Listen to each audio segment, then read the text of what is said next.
Hey everybody, welcome. See story number one. As I promised, we're going to start talking about some of the things that have affected my life and my career over the last 40 years. So, as I mentioned in my last video, I was originally in the Army. So the first thing I remember about military life, wasn't really scared about it.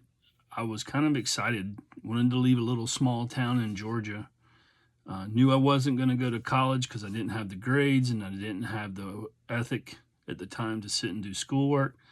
Couldn't really see spending my parents' money to go party for 4 years at the University of Georgia. Didn't want to get a job in the textile mills in the little town that I was from. Live in a trailer out back of my parents. So the only thing left was join the military. My parents weren't hard. They seem hard today because, they were quite frankly at 18. When you graduate and turn 18, you need to find something to do. It's time to get out on your own and do things. And they're not wrong. And I actually employed that same philosophy with my own son back in 2013. So I decided to join the Army. My dad had been in the Army National Guard. A lot of men in my hometown were in the Army National Guard. And back then, this is the late 70s, very early 80s. And the National Guard was much like you would see in the movies. It wasn't, it was kind of just a boys club for them to meet 1 week in a month. And 2 weeks a year, they'd go play Army for a couple of weeks. So I joined that and went to Army boot camp, Fort Jackson, South Carolina. And that's really where I learned that I enjoyed the military life. But one of the first things I remember is you get there. I was a chubby guy, I still am, but I was even chubby back then.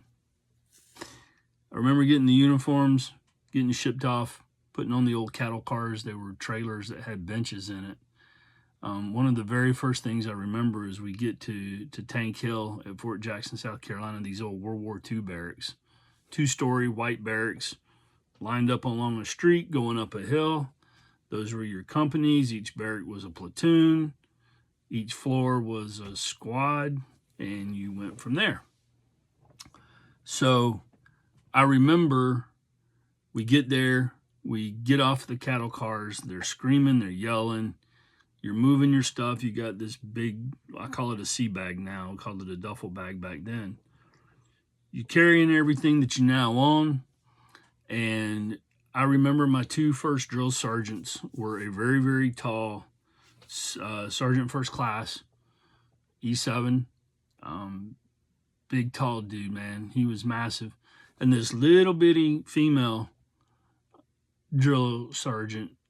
And back then, the female drill sergeants wore the Australian hats, with the side tucked up, looked like the Australian bush hats. And the male drill instructors all wore the Smokey Bear hats. The tall drill sergeant was just very stoic. You could tell. It was much like my dad. He didn't have to say anything. He could just look at you. But the female drill sergeant, she was a little banty rooster, man. She'd come out, and just full of piss and vinegar. And boy, howdy, she lit into us. And, bunch of dudes, because there's not mixed company back then. Bunch of dudes playing the game. And she got my attention real quick. She picked up a foot locker. We had these foot lockers, that was set at the end of the bunk. In a barracks, you have a bunk bed. You've seen them all in the movies, just like you've seen. And foot lockers at the end, and she picked up a foot locker and threw it out an open window. And I went, well, okay, she's pretty serious. The next day, you go down in the chow hall. Each street, which was a company, had its own chow hall. And you go in there, and being the new people, you were expected to, you had to work KP. Just like you've seen in all the TV shows, man. It's kitchen patrol. You do the duty and all that. And so right out of the gate, KP. So you go down, you're up at 4 o'clock in the morning. Yes, it's just like you think. The beating on the trash cans, the roll. Yeah, it's just like that. But go down, eat breakfast, do the KP. start to clean up, and the mess specialist says, "Hey, Whitworth, go take this big 50-cup coffee urn, the kinds that you've seen at the churches and all that." He goes, "Go take that out back, dump all the grounds and the liquid in the grease trap."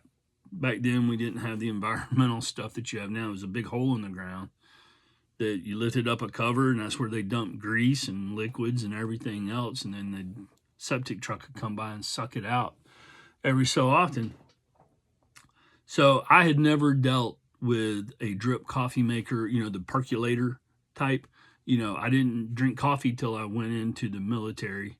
My mom and dad had the percolator. My mom drank coffee, my dad didn't. So my mom had her little percolator that sat on the kitchen, and she did her own coffee. And of course, going to churches and all this, they had the big coffee urns, but I never had a reason to mess with them. I didn't drink coffee. They didn't expect me to make coffee. So I'd never dealt with one. So if you know about them, they're the big silver things with the spout on the bottom. They have a basket. They have a rod that goes down. You fill it up with water, put the basket on top of the rod, it's hollow tube, put the grounds in, and as the water heats up, it's forced up the rod, goes out over the top, comes down, and this happens, and it makes coffee. Actually, really good coffee, too. But anyway, I didn't know what to think about it. So I take this coffee pot, pull the lid off, and I go and dump the whole thing into the grease trap. I rinse it out, bring it back into the specialist, and go, "Here you go." And he goes, "Where's the guts for it?" And I'm like, "What guts?" He goes, "You dipshit, the guts that go in it to make the coffee, the basket and the rod." I'm like, "I don't know." He goes, "Did you dump it in the grease trap?" "Yes, specialist." "Well, you're going to go get it." So this is my first day and a half into the military, and I couldn't figure this out. And I'm like, open up the grease trap, and there it was, floating in all of this gunk and goop and all of this stuff. So I sat there and I pondered and pondered. And then finally, I went back in and asked the mess specialist. I went to the coat rack, and we had the old wire coat hangers. So I was like, "Can I have this? Can I have a coat hanger?" And he goes, "I don't give a shit what you take." He goes, "You better get the stuff out of that grease trap." "Yes, specialist." So I could only do what I thought I could do, is I unraveled the coat hanger and made a little fish hook. Now, mind you, I'd never locked my keys in my car either, so I didn't know what I was doing. So I just fished this stuff out. Cleaned it up, and life was good. But they were laughing at me for quite a bit over that. Every time I would come through the chow hall line, the specialist would laugh. And he's like, "You want coffee today?" And I'm like, "No, specialist. I don't think I'll ever drink coffee again." What a lie that turned out to be, huh? So what I learned from that was just to, pay attention to what you're doing. Take everything apart, lay it out, get a mental snapshot. Today you got your phone, you can take a picture before you disassemble anything. But get a mental picture in your mind of what it looked like before you disassembled it. And then it taught me the ingenuity, man, of, hey, don't panic. And I panicked back then. I thought this was going to get me thrown out of the Army for screwing away a coffee maker. But it taught me to go calm down, look for a solution, use your ingenuity, try something, but at least own up to it and take responsibility for it. And then if all else fails, ask for help. So I know that's an Army story. That's not a sea story. What happened later on in the Army is I went through boot camp, 8-9 weeks of boot camp at Fort Jackson. Turns out I lost about 40 pounds. And this would not be the first time that I would lose 40 pounds or more in my life. I've struggled with weight my entire life. But I think a lot of us do. So this will come back into play again later on in some of the actual Navy stories. But that got me on the path to the military, and I really, really enjoyed it. Went back home, went back into my hometown, did my National Guard, went another 6 months, and then went to Aberdeen Proving Grounds near where I live now in Maryland. Went to welding school, and I was there for a year. It's a very intense course of instruction, and it takes a long time. But I learned to weld, I learned to braze, I learned to solder, I learned to do auto body repair, I learned to paint, all kinds of really good skills that I still use today, which is good to have. But I knew that I wanted to do the military life. I didn't want to just be a National Guard, and I wanted to do the military because the structure, the discipline, the having a purpose really meant something to me. And I didn't know it at the time, but that was the very first forge of my leadership, and a large drive of my personal moral compass to want to be a part of something bigger than myself and to give back. So, we're going to do a lot of these. We're going to talk about a lot of this.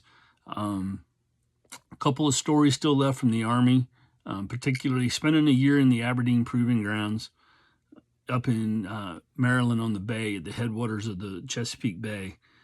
It was interesting, and I learned a lot. I learned a lot about leadership, oddly enough. But we'll talk about that on the next one. I don't want to take all of your time and bore you to death with these. I want to keep them short. I want to keep them simple. And I want to keep them entertaining. And I want you coming back for more. So until we start again with Sea Story number 2, which will really be an Army story number 2, but it's going to be under the Sea Story number 2. I want you guys to take care. I want you to have a great day. And I want you to remember, Semper Fortis, always strong.